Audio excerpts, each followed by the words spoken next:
Hey, everybody, welcome back to the Texas Agriculture Law YouTube channel. I'm Tiffany Lashmet, an Extension Agricultural Law Specialist with Texas A&M.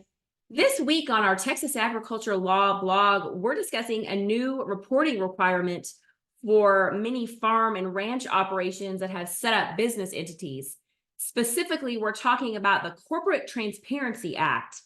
And beginning on January 1st of this year, if you are someone who has ownership in an entity that has filed paperwork with the Secretary of State, so that's going to be things like LLCs, even single member LLCs, limited partnerships, corporations, whether you're a C Corp or an S Corp.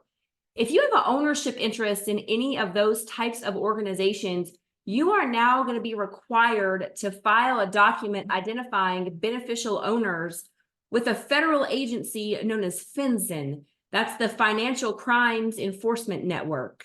And so when we sort of heard this be announced, a lot of people thought, well, that's fine. We're not a company right on Wall Street that this is going to affect. But understand that this affects any type of entity that's been created. So when you think about a lot of farm and ranch operations might use an LLC or a limited partnership or a corporation in their operation, right? In managing the operation as part of an estate or a succession plan, you've got to report this information now to FinCEN. So I really encourage you, if you have any sort of entities that are used in your operation, you need to look into this. And we've got a blog post, like I said, it's been posted this week on the Texas Agriculture Law blog that walks you through all of those details.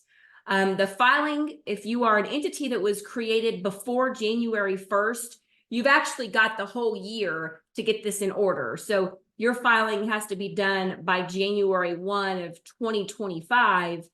If you're creating a new entity in 2024 and beyond, then that filing's got to be done upon the creation of that entity.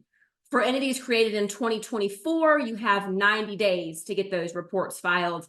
For entities created after that time frame, it's a 30-day limit. So again, something to be aware of. Don't overlook this thinking, well, these big financial laws don't apply to our, single member farm and ranch LLC, because they do. So take a look at that. We'll have a link below to our Texas Agriculture Law blog on the Corporate Transparency Act filing requirement.